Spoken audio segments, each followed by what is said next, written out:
Speed Test Boss Rock is a command line interface game that tests the player's typing speed and basic math skills under time pressure.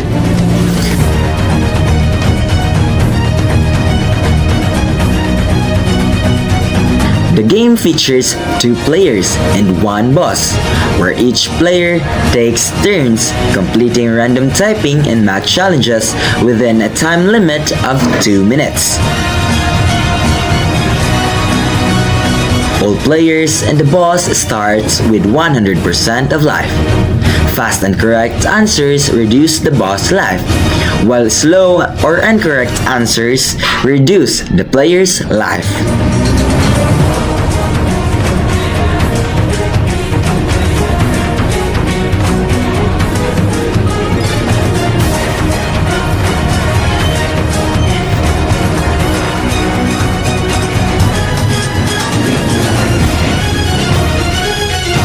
After both players finish their turns, the player with the higher remaining life percentage is declared the winner.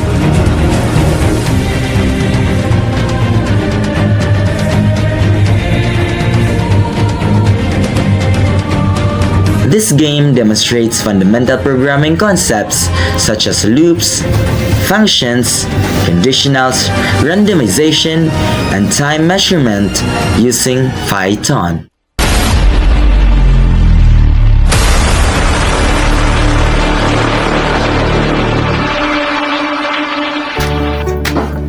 In this video, I will show a small piece of Python code that prepares data for a typing or coding practice game. We will look at what each part means in simple language so even beginners can follow along. At the very top, you can see import time and import random. These lines tell Python to load 2 built-in toolboxes. Time for measuring how long things take, and random for picking items in a random way. Next, there are comment lines that say #game_data. Comments start with a hashtag and are just notes for humans. So, Python ignores them, but they help us see that this section stores the data the game will use. Then, there is a variable called sentences, and it is set equal to a list. A list in Python is a collection of items inside a square brackets separated by commas, and here every item is a string or a piece of text in quotes. Each sentence is a short motivational phrase about programming practice and typing, like accuracy beats careless speed and Python is fun. The game can later choose one of these sentences, for example, with random.choice or sentences, and ask the player to type it while the time module measures how fast they are. So before I dwell on this part of our code, I will give you a short overview.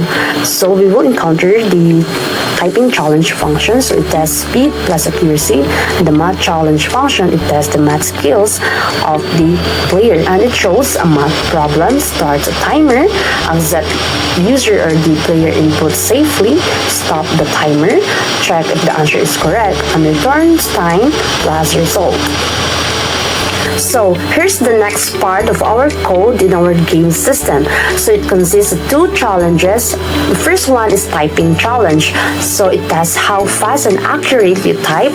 And the second one is the math challenge. It tests how fast you solve math problems. So each challenge is written as a function, so it can be reused many times in the game.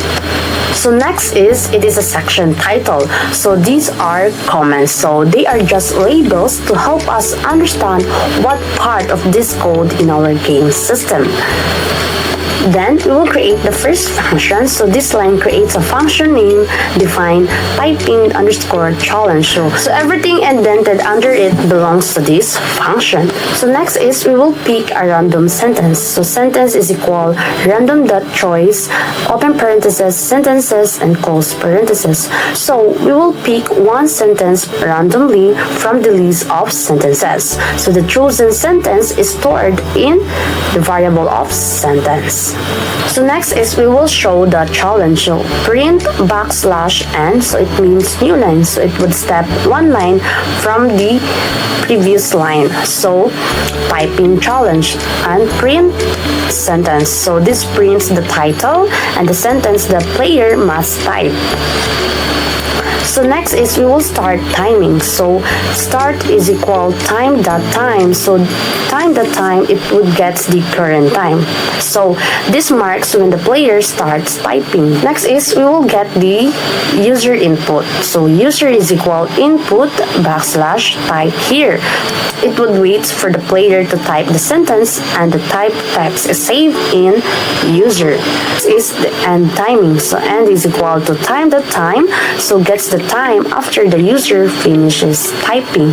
So next is we will calculate the elapsed time. So elapsed is equal to end minus start. So this calculates how many seconds the user took. So for example, the user start at 10 and end in 13.50. So the elapsed time is 3.5 seconds. Next is we will check if the typing of the player or the user is correct. So if user is equal sentence, return elapsed and true, else return elapsed and false. So if the type text matches exactly, return the time and true or correct. If not, return the time and false or wrong. So this function returns two values, so the time taken and second one is the whether the answer was correct. So next is we will create another function for a math problem. So define math underscore challenge. Then we will generate random numbers. So A is equal to random dot round end 1 and 10 and B is equal to random dot round end 1 and 10. So it would pick two random numbers between 1 and 10. So for example, A is equal to 7 and B is equal to 3. Next is if after we generate a random numbers, we will pick also a random operator. So op or op is for short term for operator is equal random dot choice list of the operator, the addition, this multiplication, the subtractions and the division. So it would randomly select one math operator. For example, it would select the addition. So next is we will solve the problem. So if operator is equal to addition, correct is equal to A plus B. Then if operator is equal to subtractions is correct equals A minus B. If operator is equal to multiplication, correct equals A times B. And if operator is equal to division, correct A divided by B. So the correct answer is stored in correct variable. So next is we will display the math problem. So print F is an F string \n math challenge, and inside of the curly braces the A, the operator, and the B, it insert the values into the text. So for example, so math challenge 7 times 3. So this tells the player what problem to solve. So next is we will start the timer. So start equal time.time. So it saves the current time. This marks when the player starts thinking or typing. So next is we will get the player's answers. So try answer is equal int input and your answer. So input as the user or the player to type an answer, and the int it converts the input to a number. For example, 7 times 3.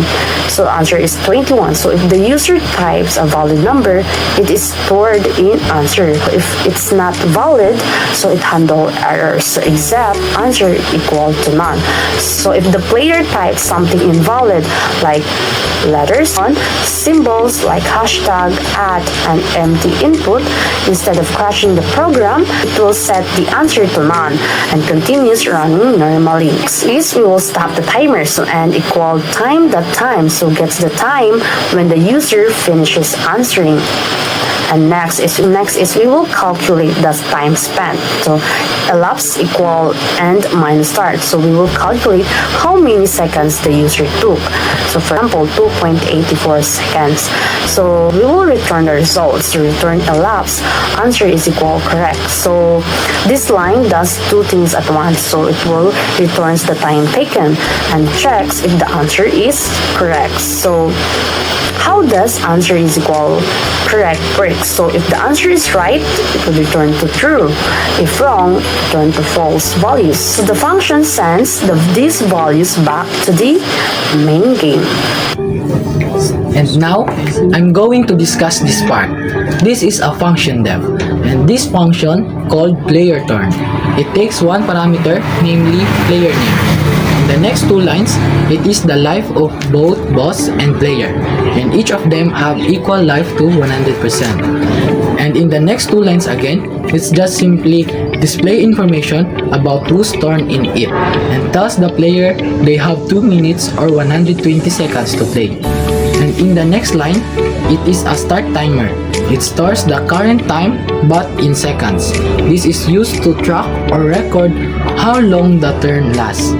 In the next two lines, it is a game loop in while condition, and it composed three conditions: the time, the boss life, and the player life. While these three conditions are true, the loop will continue, but if one of these are false, then the loop will stop. The next line is a random challenge selection. The program will randomly chooses a challenge between math and typing challenge. It keeps the game unpredictable. And the next four lines shows the another condition, the if and else condition. If the condition is typing, then it calls the typing challenge function. Then it returns by elapsed and success. Elapsed means time that player took, and success is a decision true or false. True if correct and fast, then false if wrong and slow. In the next condition, the if success. Condition checks whether the player has answered correctly or completed an action successfully. When success is true, the code inside the condition runs. If it is false, the code is skipped entirely. Inside this condition, the program calculates the damage dealt to the boss. The damage depends on how fast the player responded.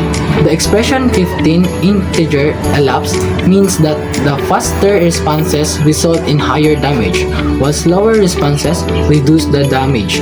However, the max 5 function ensures that the damage never goes below 5, even if the player is very slow. This guarantees a minimum amount of damage. After calculating the damage, the boss life is reduced by that amount using boss life minus equal damage. Finally, a message is printed to inform the player that the attack was successful and shows how much life the boss lost. And in the next condition, which is else, means this block runs when the previous if condition is false. For example, the answer was wrong or too slow. Damage is equals to max 5 integer elapsed. Elapsed is converted to an integer. Max 5, make sure that the damage is at least 5. If elapsed is greater than 5, the damage equals the elapsed time. Player life minus and equal to damage. This means reduces the player's life by the calculated damage. Then, print function displays a message telling the player they were slow or wrong and how much life they lost. In an easy word, if the player fails, they lost life based on how slow they were, but never less than 5%. Vice versa to the boss damage and life. And in the next is the boss life and player life. The max 0 boss life and player 0 boss life ensures the life values never go below 0 or prevent a negative life value. It keeps the game clean and bug-free. And in the next line is print function. It displays the current life of both boss life and player life each round. And next line is another print function. Announces that the player turn is finished. And next is another print function again about the player name and their remaining life and the boss remaining life. And lastly is a return value. It is return player life, sends the player's remaining life back to the function caller, and this allow other parts of the program to decide if the game continues or decide if the player is defeated. For this part of the video, I'm going to explain the main game function of our Python program called Speed Battle Game. It is a two players versus the boss. So first, we define the function using def main. This function controls the whole flow of the game. Next, we display the title of the game using print. It shows Speed Battle Game and tell us that there are two players in the game. After that, the program waits for player 1 to start. It uses the input function, so the game will only continue once the player presses enter. Then, the function player turn for player 1 is called. This function runs player's 1 turn, and the remaining life percentage is stored in variables player 1 life. Next, the same process happens for player 2. The program waits again for enter, then calls the player turns or player 2 and saves the result in player 2 life. After both players finish their turns, the program displays the game result. It prints the remaining life percentage of player 1 and player 2. Now, here comes the decision part. The program compares the life value using an if else statement. If player 1 has more life, player 1 wins. If player 2 has more life, of course, player 2 wins. And if both have the same life, the game ends in a draw. Okay, finally, the game starts running when we call the main function at the bottom of the code. So, and that's how the main game logic works.